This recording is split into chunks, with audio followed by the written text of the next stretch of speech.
And you, I'm gonna miss you most of all, old flame hair and fiery. Oh, but why'd you have to go? Is the new law. England for the English, etc. They can't send us home. The oceans are closed. They build labor camps. I know, but Labour doing what? There aren't any jobs. Sowing, digging is good. Now, stop it before I kiss you too much. Wilfred, my capitan.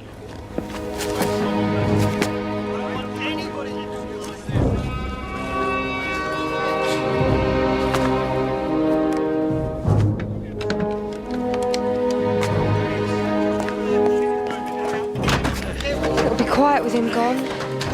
Still, we'll have more room. Labour camps. That's what they called them last time. What do you mean?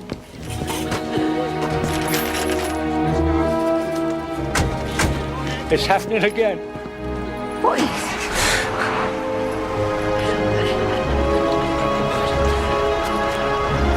Excuse me? Excuse me, where are you taking them?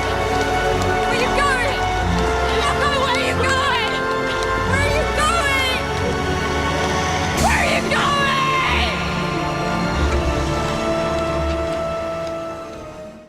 Do you remember 2008, where this seemed like a distant enough dystopia that producers at the BBC included such an emotionally raw scene in a show largely intended for young audiences?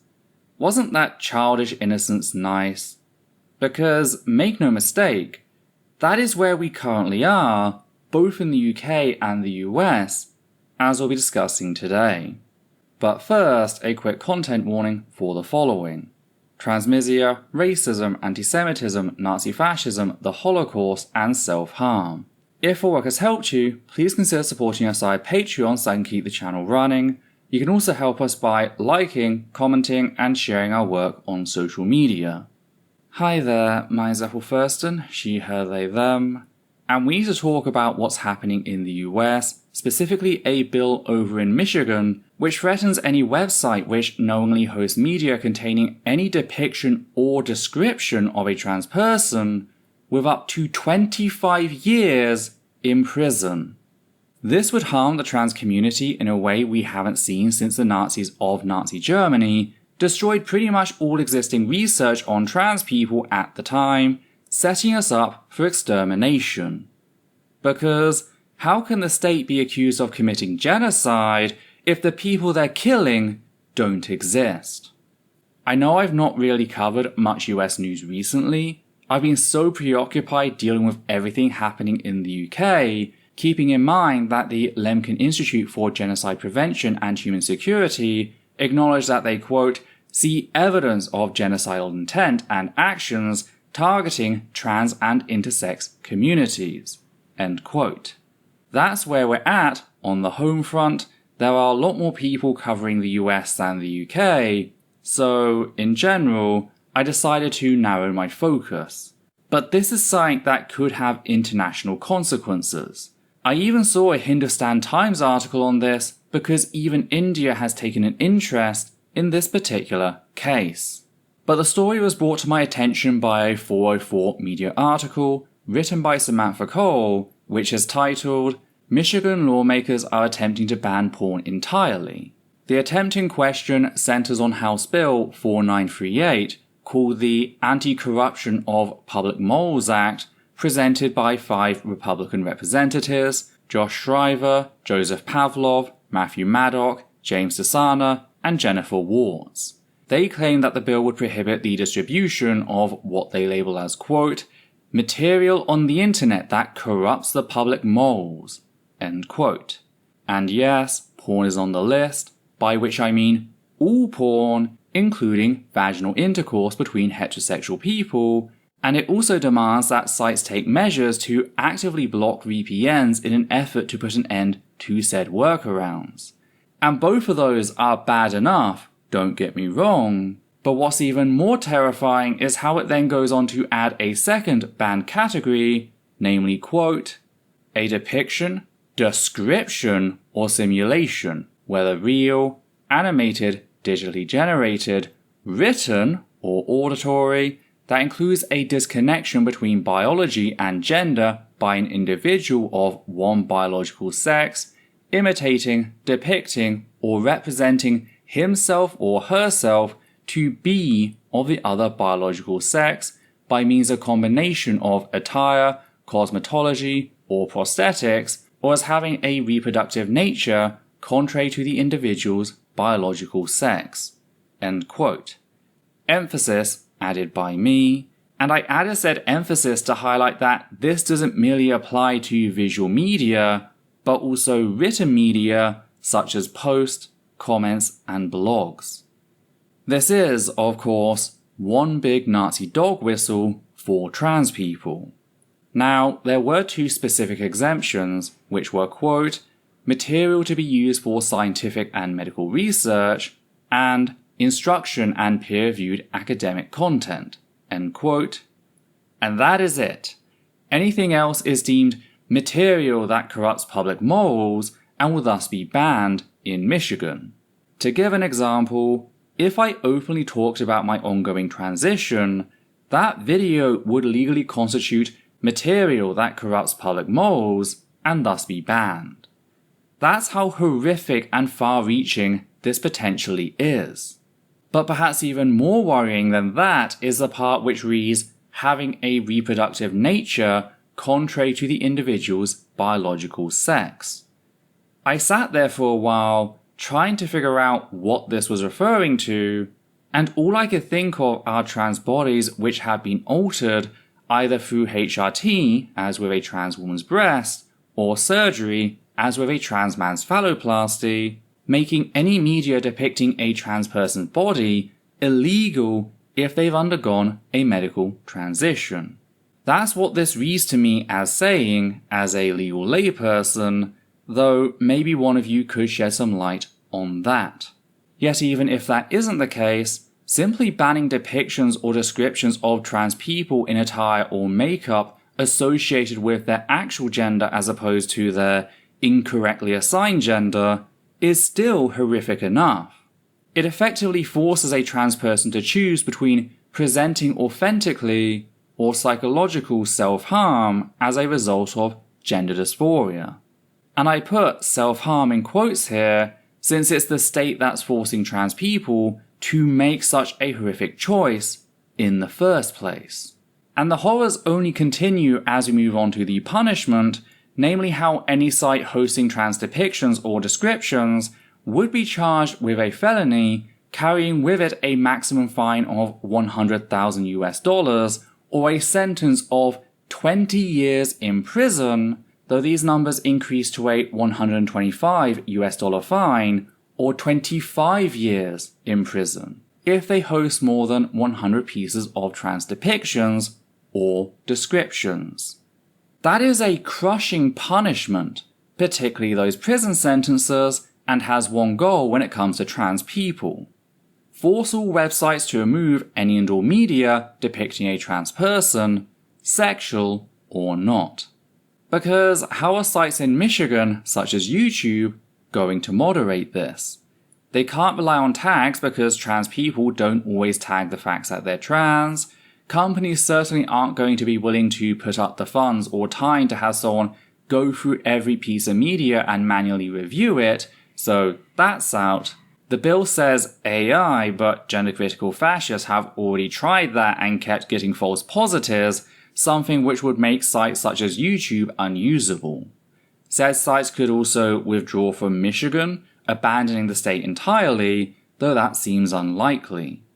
The fourth and final option, outside of overturning the bill, is barring trans people from their services altogether, closing down their accounts should they ever become noticeable. And that last one might sound extreme, to sacrifice an entire demographic for a single US state. But here's the thing. If said bill passes in Michigan, what's going to stop it from being copied and implemented in other states, and even countries? We saw just how quickly the ID age verification law spread state to state, and to Europe. The very same thing could happen here, something that would effectively block trans people across the US, from the internet. GoFundMe campaigns showing a photo of the trans person raising money to survive? Banned. YouTube channels like mine? Banned. Articles on local trans artists or politicians who happen to be on HRT? Banned. This is, just like the bathroom ban, an effort to completely exclude trans people from public life, this time, the internet. And whilst the porn aspect is important in how it paved the way for entire groups to be censored, this is full-on segregation. The fucking irony of which is, I actually had a video planned which was going to be a positive response to Catherine of Bridget Empire's video, the UK is outlawing trans people, talking about how, whilst the physical Greenwoods might not exist anymore, we have the digital Greenwoods, the internet that offers trans people a place to gather and support one another, like folk heroes such as Robin Hood. I literally asked her if she'd be okay with me making said video, noting that the internet is how Bashback alerts people to their protest and DIY HRT is made accessible. And that's what this is attacking, our ability to gather, support, and organize.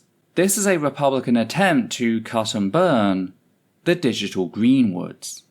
But it gets even worse than that since the internet has become the primary archive of our collective history and culture.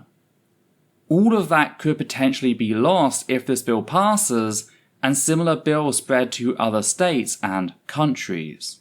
These are digital bonfires, destroying our records, our history, our very humanity. There is a public square in central Berlin called the Bibelplatz, and in that square you will find a glass panel in the ground, beneath which is a small room containing 4 bookcases, each one completely empty. This is an art piece, aptly named The Empty Library. It marks the spot where, on the 10th of May 1933, the Nazi German Student Association piled books up to burn in the very first major book burning carried out by the Nazis.